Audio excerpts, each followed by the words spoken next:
The United States Navy SEAL platoons project power far beyond their small 16-man size. The success of their mission doesn't just rely on weapons or technology, but on the specialized training of the individual SEAL operator.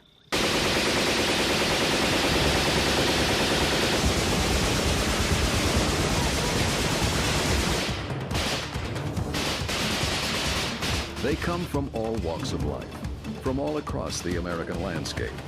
Most have some measure of athletic ability. Over a third have college degrees. They all share a common goal: to become a member of the most elite team in the world, the United States Navy SEALs. Each year, 600 to 800 young men attempt the Basic Underwater Demolition SEAL Training, or BUDS, at the Naval Special Warfare Center in Coronado, California. But only 1/3 complete the rigorous 25-week transition from sailor to SEAL. Let's go! This is the story of one such group, Class 224. You get treated like the absolute lowest form on earth, and you really got to find it within yourself to say, you know I can do it, I know I can finish it, I know I can do anything they throw at me. That's where it builds character. If you find out if you got it in yourself, if you can just block everything out and just focus on that brass ring, of getting through this 6 months of hell. First phase is really the phase that's going to separate the men from the boys. These guys come here, they really don't know what to expect, so we're going to push them. We're going to push them hard. We're going to see what they have. And the guys that want to be here, no matter what we do or say, they want to be a SEAL, they're going to be a SEAL. That's all there is to it. Physically, BUDS is a real butt kicker. Just having the mental fortitude of not only trying to get through the PT sessions, but also getting through the lack of sleep, having instructors on your back, being hurt all the time. All those things start taking a play in it during the day, and it's just having the idea of there's nothing that's going to stop me from finishing this training or finishing this evolution. That's what gets you through it. I believe that BUDS builds teamwork and character by weeding out the weak, bringing the strong together to survive the training. I don't think any one man can make it alone through BUDS.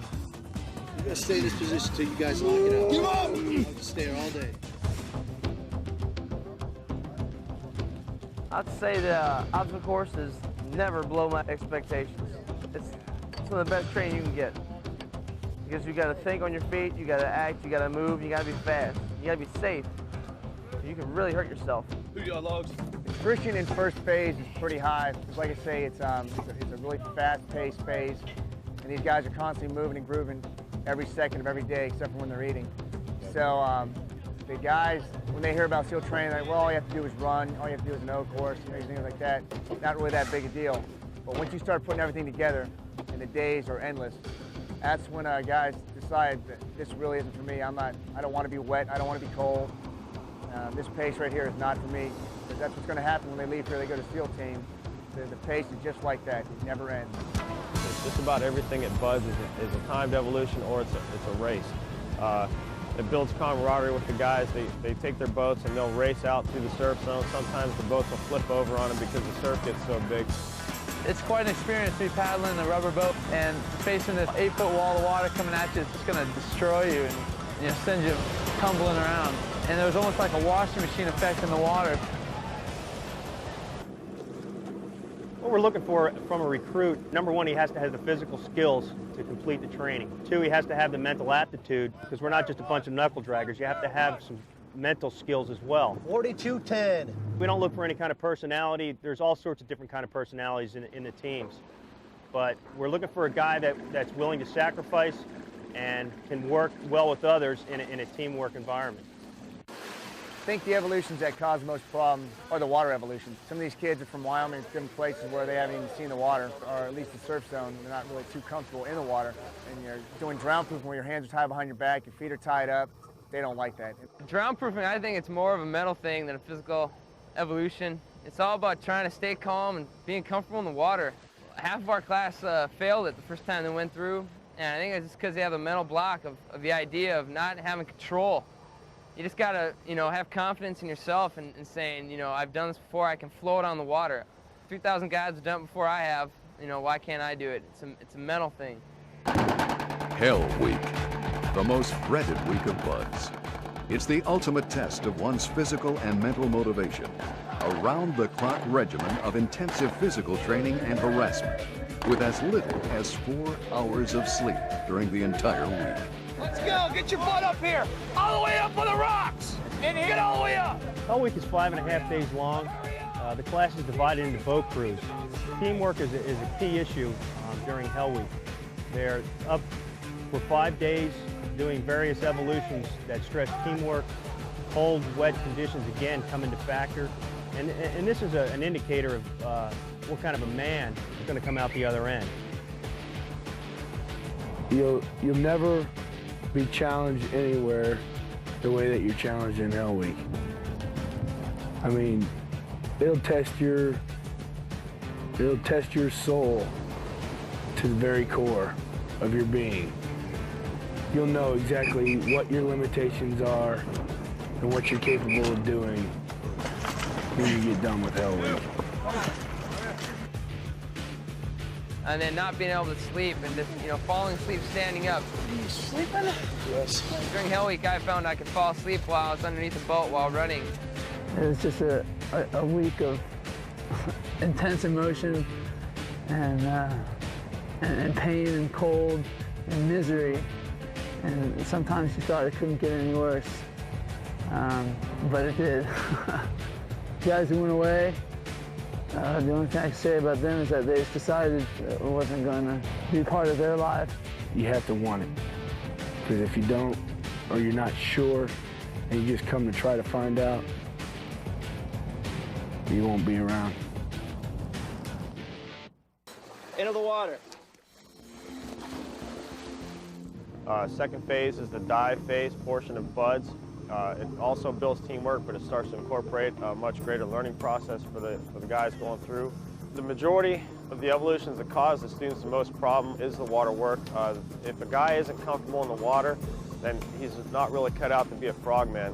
He's got to keep his head about him when he's in the water if something goes wrong with his dive rig or something like that. So a lot of the pool work is very stressful. You've got to be mentally in the game to make it through those evolutions. The men are subjected to continual calculated harassment by their instructors to see if they follow procedures taught in the classroom. Students are tumbled around and their mouthpieces torn from their mouths, simulating the effects of a strong ocean surge. Students are taught 2 types of scuba: open circuit using compressed air bottles and closed circuit using specialized oxygen recirculation equipment. San Diego Bay turns into a combat training area for practicing underwater navigation. The men are learning to use a specialized breathing apparatus, the Draeger LAR 5. It's a closed-circuit underwater breathing apparatus designed for use in clandestine military operations in shallow water, where concealment of telltale exhaust bubbles is essential. The Rock, San Clemente Island, where the windy northern tip of the island is BUDS country. It's at this modern compound that Class 224 will spend their final 4 weeks of training.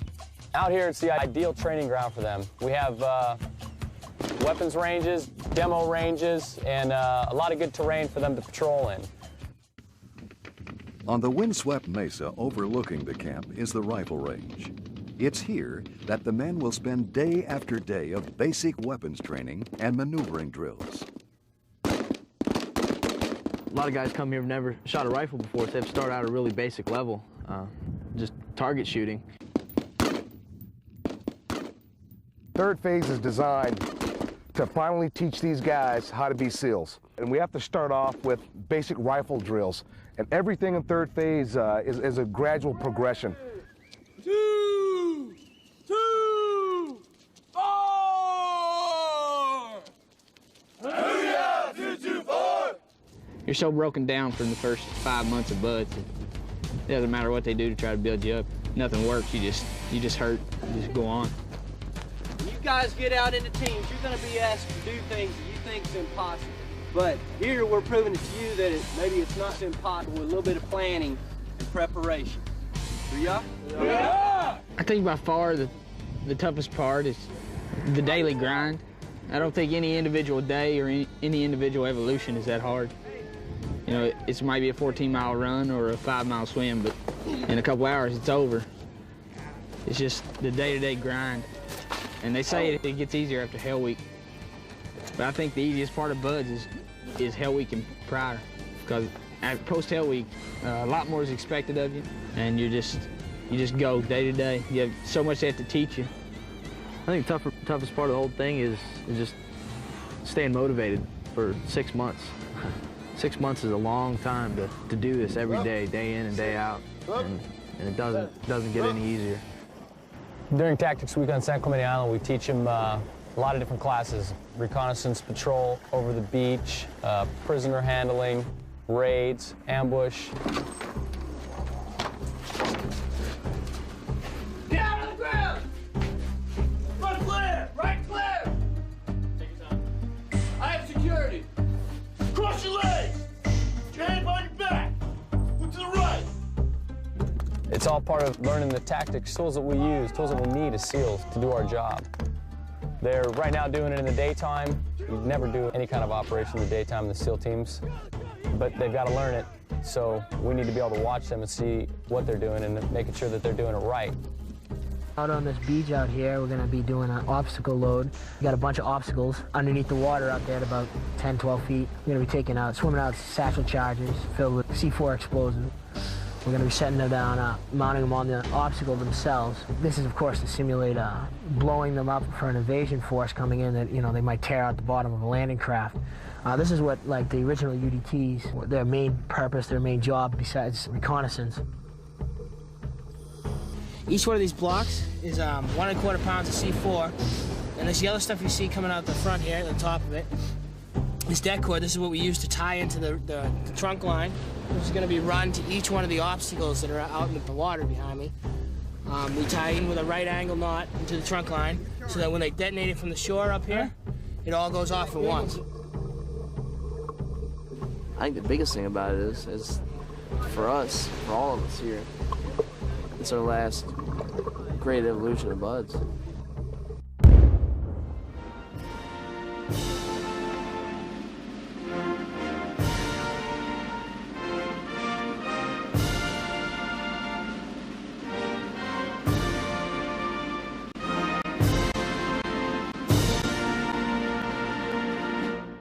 Very few ever get to where you are today. You only graduate from Buds training once. It marks the completion of the toughest military training in the world. In a society where mediocrity is too often the standard and too often rewarded, there is intense fascination with men who detest mediocrity, who refuse to define themselves in conventional terms, and who seek to transcend traditionally recognized human capabilities. This is exactly the type of person Buds is meant to find. The man who will find a way to complete each and every task to the best of his ability. The man who will adapt and overcome any and all obstacles.